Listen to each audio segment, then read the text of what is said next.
Hello, and thank you for joining Tandy today. My name is Nicole, and I will be taking you through our 10 essential tools for beginning leathercrafters.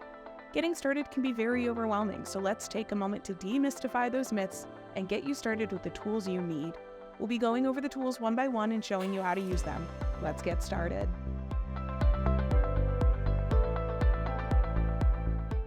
Starting with cutting implements, the humble utility knife, or box cutter, or whatever you know it as, does not seem like it would have a place in such a prestigious list.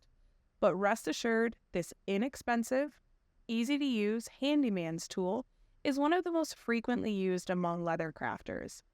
Leather can also dull blades rapidly, so being able to replace them quickly and on the cheap is a real asset to any crafter. This knife is also ideal for thin or thick leathers, veg tan or chrome tan, making it the perfect, versatile, and all-around tool. Skiving tools are another handy blade to have in your arsenal. This tool thins the leather in small or large areas, allowing you to create projects from thick leather while still allowing it to be highly flexible. Whether you're making belts or books, this tool will definitely serve you. The tools range in size and functionality from a half-inch wide French skiver to full-blown industrial machines. The skiving tool can help thin the leather in areas to install hardware or at the edges of a piece for something like bookbinding. You will often see this technique used on belts and straps where the buckles are installed. To use, simply place the blade against the leather and push or pull, depending on the specific tool. The angle and pressure you use will determine how much leather is taken in a single pass. Be sure to test on scrap before jumping into a project, though, because the learning curve on these can definitely be significant.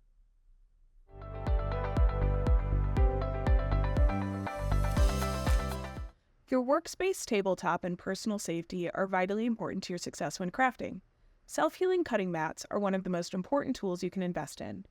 There are all sorts of options, many with ruler marks to assist you, and many different shapes, sizes, and materials available.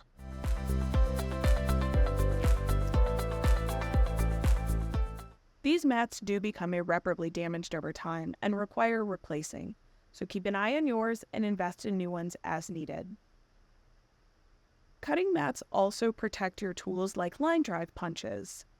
Options like poundo board with some depth to it can keep your tools from connecting with your tabletop or tooling blocks, in addition to saving your blades from destroying your workbench.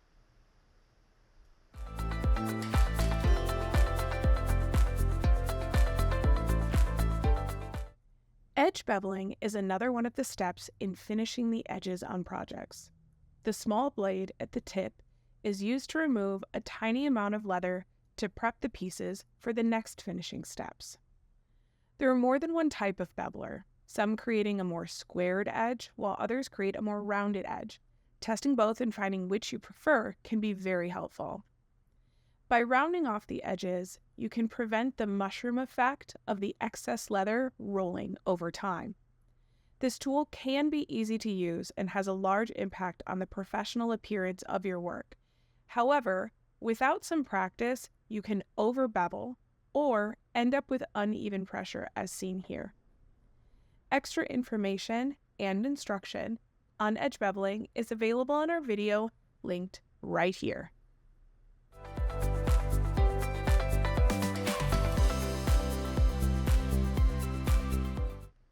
Another step in the edge finishing process is completed with a wood slicker. This tool, in combination with edge finishing compounds like toconol or gum tragacanth, uses friction to lay the stray fibers down, creating a clean, crisp edge for all your projects.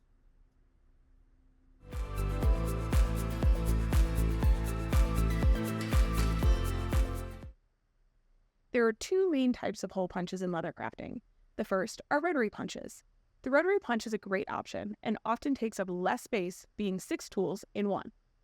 The ergonomic build can make it especially easy to punch accurate holes quickly. Some models even offer replaceable punch tubes for longevity.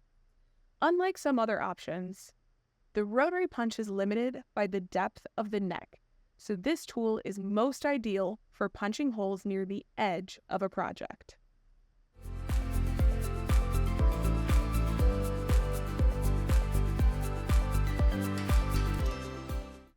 The next type of punches are drive punches, like these.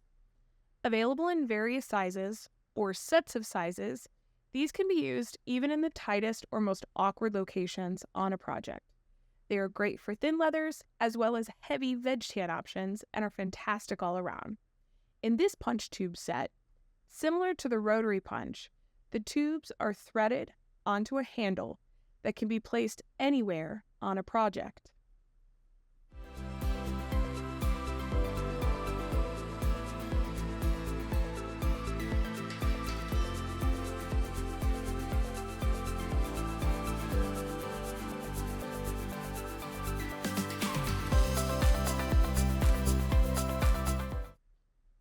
Once attached, the tool is positioned and hit with a mallet or maul, driving through the leather to form the hole.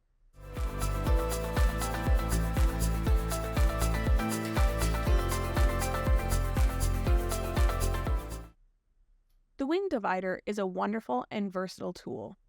With its adjustable legs, it can assist in measuring the distance between 2 points from a 1/4 inch up to several inches at a time. The adjustable threaded knob makes it easy to use and change on the fly. Whether you're marking accurate measurements for holes on a belt, marking some rounded corners for a journal cover or wallet, need to mark a perfect circle, score some absolutely perfect parallel lines, or at its most basic, mark a stitch line, this tool is definitely for you.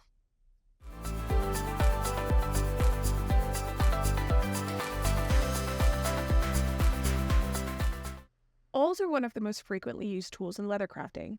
They are a great way to mark holes, score lines, trace patterns, and so much more. The different blade shapes for awls make them even more useful, so try one of each, or get an awl haft and replaceable blades to acquire a long-lasting, highly versatile tool that will add to your toolkit forever.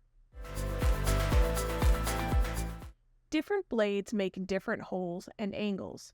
So if there's a spot that you're struggling with, this tool may be the answer. If you're looking to read more about awls and their use, check out our blog post called All About Awls over on our website, linked right here.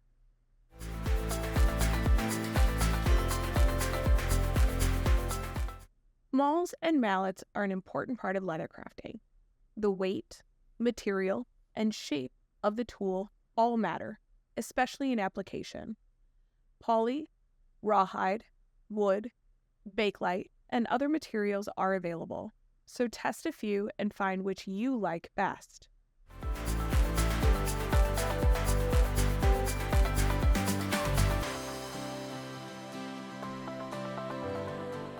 Mauls tend to be heavier and are ideal for setting many types of hardware.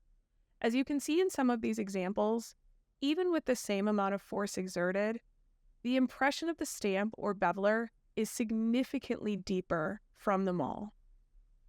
Whereas mallets are lighter and are great for tooling without suffering much arm fatigue, or when used by younger people or those who have medical issues that do not allow them to lift heavy weights for long periods.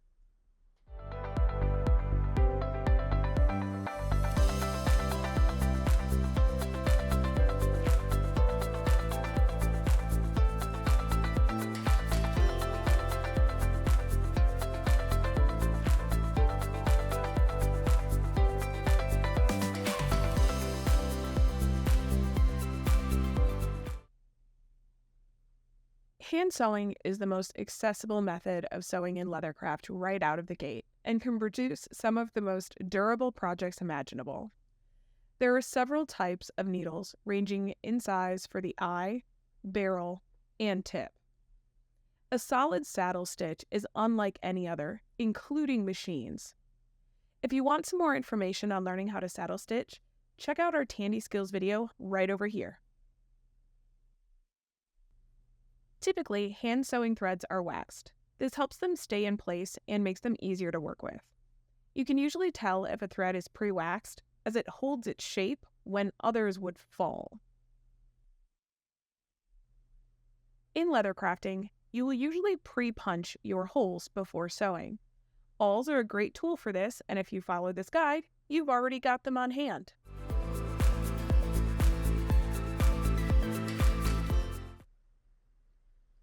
You can also test different stitches, colors, and patterns. Stitching isn't exclusively functional, so get creative. There we have it. Drop a comment below and let us know what your top tool is. For more skill building techniques, check out our Tandy Skills playlist on YouTube or use our store locator to find your nearest store and sign up for a free beginner class. We'll see you next time, and as always, happy crafting!